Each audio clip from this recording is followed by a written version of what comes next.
En los años 90, los grandes fabricantes de coches japoneses hicieron un pacto secreto. Firmaron un acuerdo no escrito por el que ninguno fabricaría un coche de calle con más de 280 caballos de potencia. Un pacto de caballeros lo llamaban. Eso es. Pero, a ver, revisando la montaña de manuales de taller, crónicas de carreras y documentos técnicos que tenemos hoy sobre la mesa, queda clarísimo que aquello era una mentira gigantesca. Totalmente. Era una fachada de cara a la galería. En secreto, estaban diseñando bloques de metal capaces de soportar 1000 caballos de fuerza sin inmutarse. Y en esta inmersión profunda que empezamos hoy, vamos a descubrir cómo diablos lo hicieron, porque yo estoy fascinada. Es que fue una época irrepetible. Vivían la llamada economía de burbuja en Japón y los departamentos de ingeniería tenían presupuestos que eran casi limitados. O sea, que no miraban el céntimo. Para nada. La directiva no era hacer motores que duraran justo hasta que se acabara la garantía, como pasa ahora a veces. Su objetivo era crear las máquinas más indestructibles posibles utilizando tolerancias y materiales que hoy volverían loco a cualquier contable. Pues vale, vamos a desgranar esto. Hoy tenemos por delante un análisis a fondo de 5 obras maestras absolutas de la ingeniería de esa época.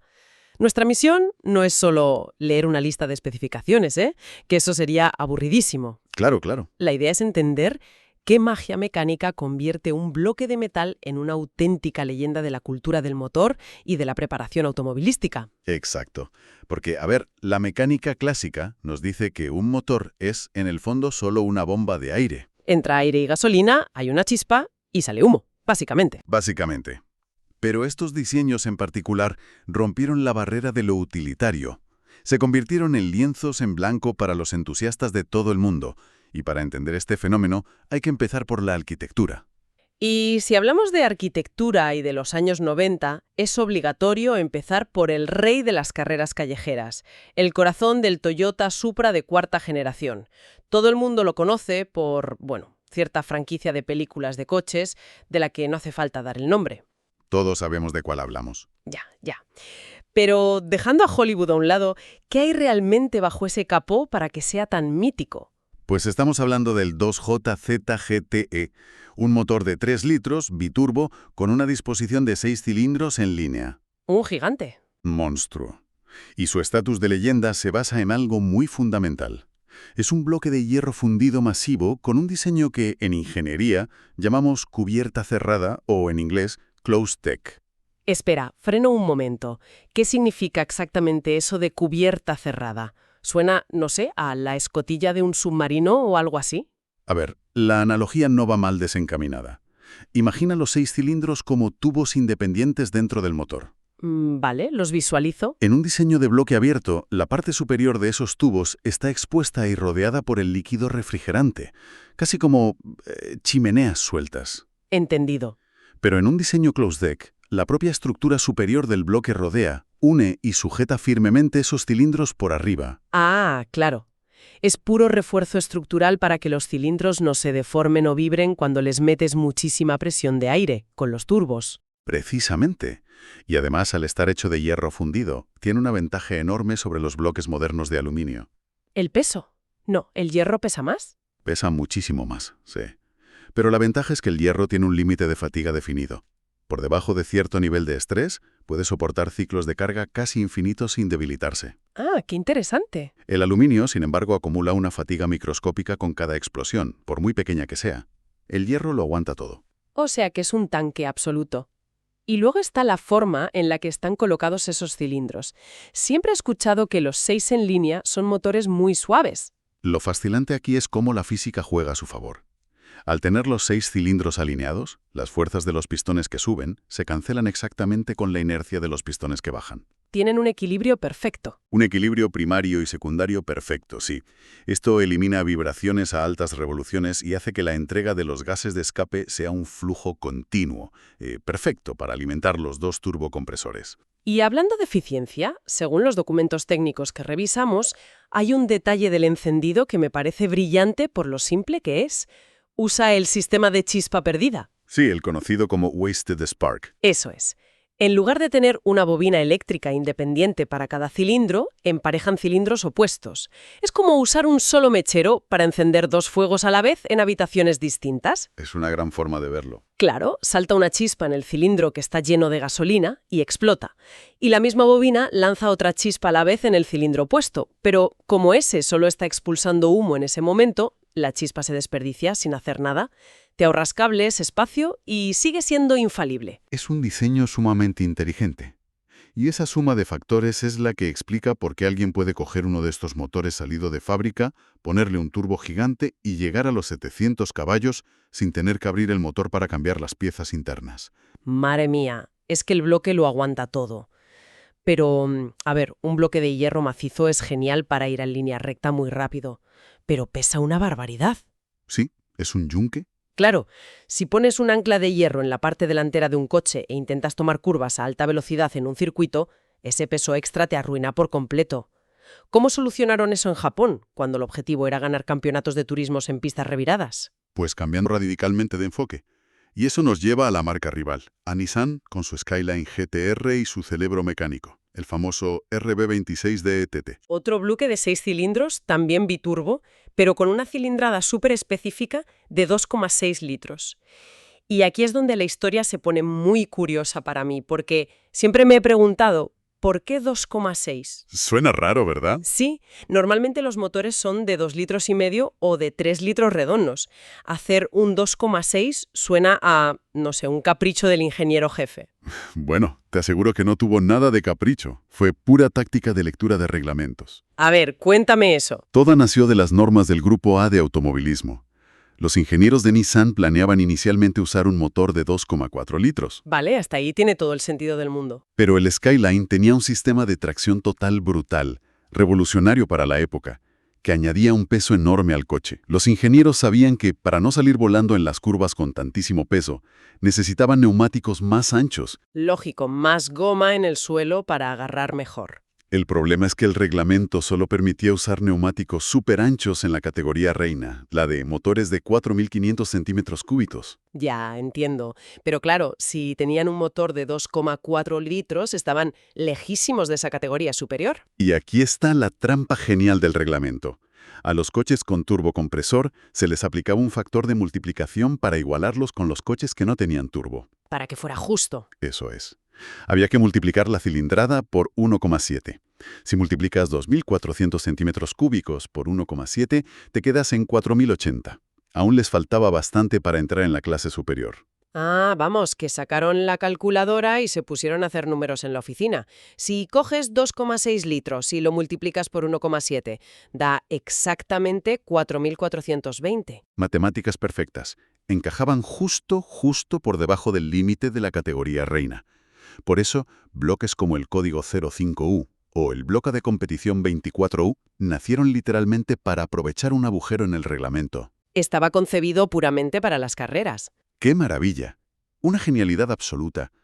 Pero, leyendo estos archivos históricos, hay algo que no me encaja. Dime. A ver, si este motor estaba hecho por y para sufrir abusos extremos en las pistas de carreras, ¿por qué narices le instalaron de fábrica unas turbinas con ruedas de cerámica? Ah, el famoso problema de la cerámica. Es que, según los informes, en cuanto la gente les subía la presión del turbo, la cerámica se hacía pedazos y destrozaba el motor por dentro.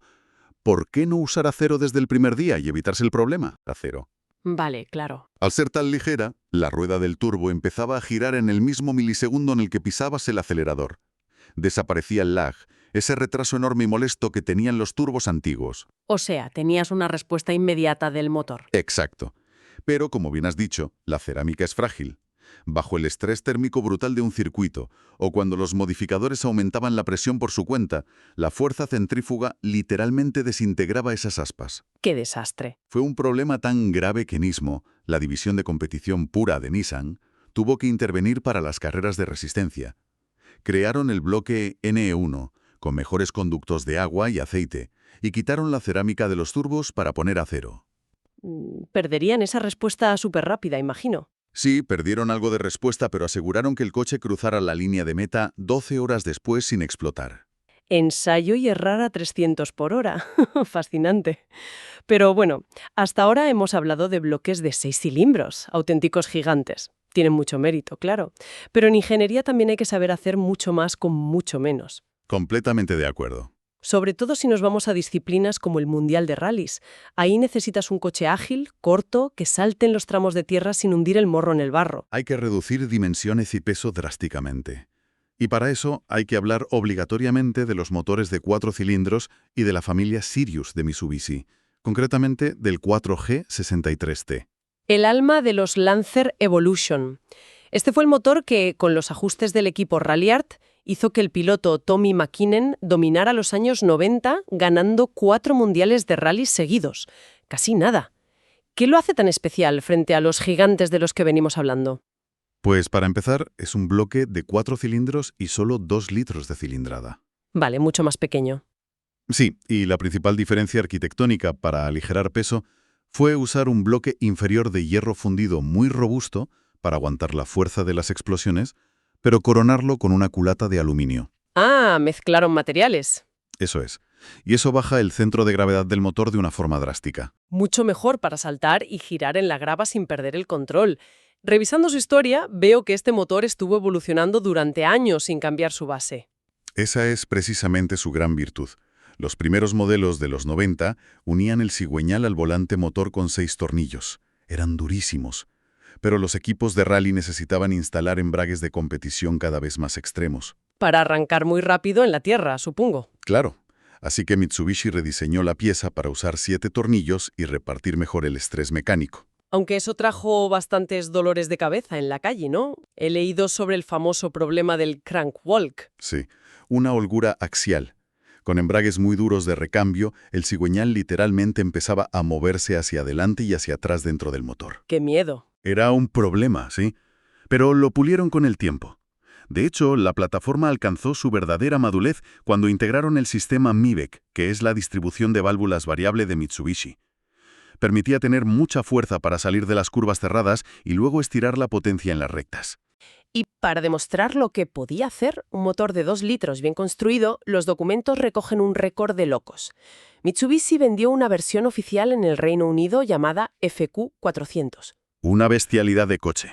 Salía del concesionario con su garantía de fábrica y todo empujando 400 caballos de potencia. 200 caballos por litro. Es que es una cifra de superdeportivo. Y en un coche familiar de 4 puertas. A ver, es la analogía perfecta de los deportes de contacto. Si los 6 cilindros eran pesos pesados, lentos pero fuertes, el motor del Lancer era un boxeador de peso pluma. Ligero, rapidísimo, pero capaz de lanzar un gancho de derecha que noquearía a cualquier coche de lujo en un semáforo.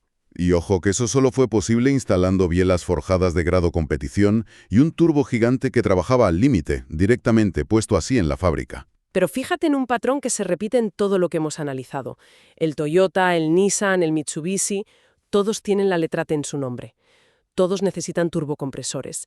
Tienen respiración asistida para inflar sus números. Sí, es el camino fácil para ganar potencia, digamos. Y la pregunta que me asalta ahora es, ¿se puede alcanzar el Olimpo de la automoción sin usar turbos? Respirando por sí solo.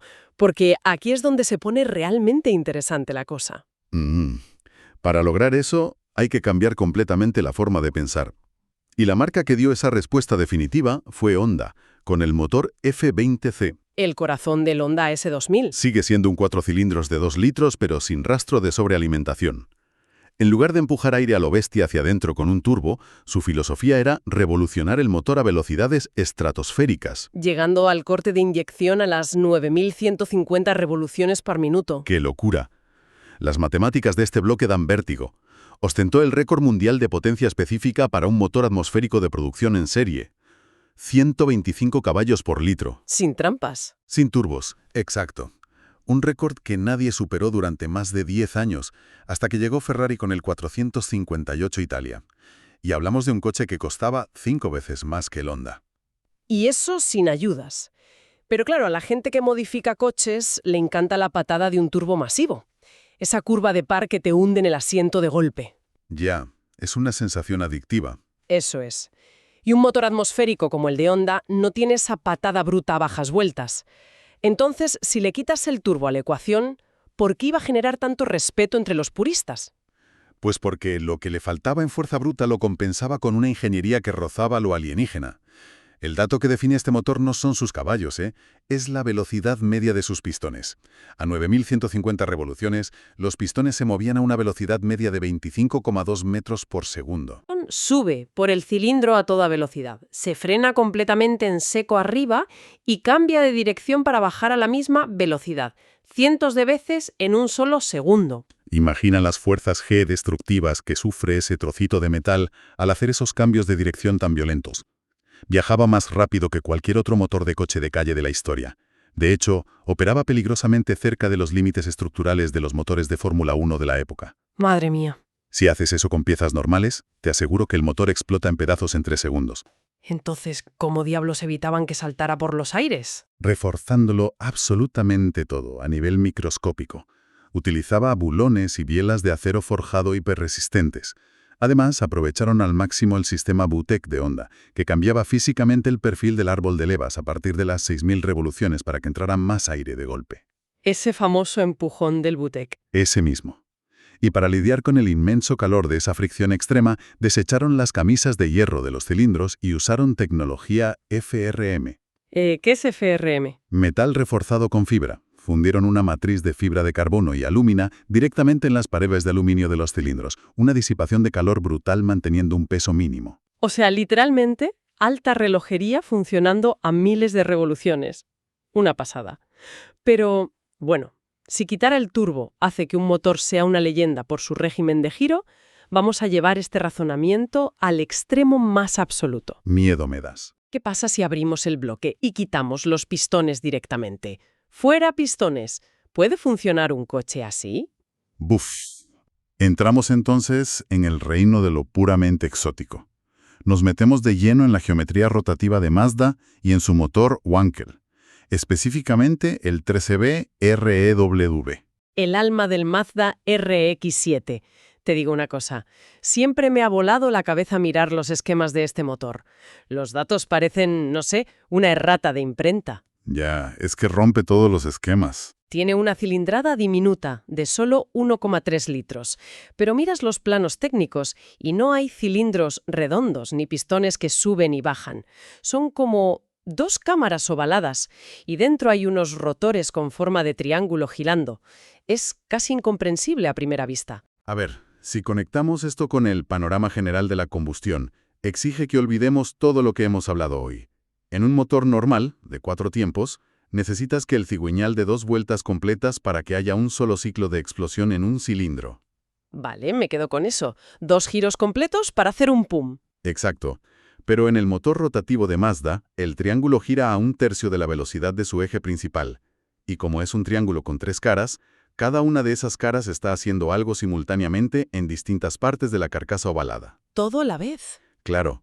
Mientras una cara aspira aire nuevo, la otra lo está comprimiendo y explotando, y la tercera cara está expulsando el gas quemado hacia el escape.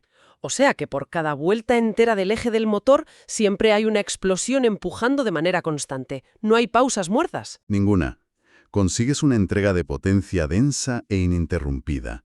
Fluye suave como una turbina de un avión de pasajeros, sin las vibraciones bruscas de unos pistones cambiando de dirección. Y sube de vueltas rapidísimo.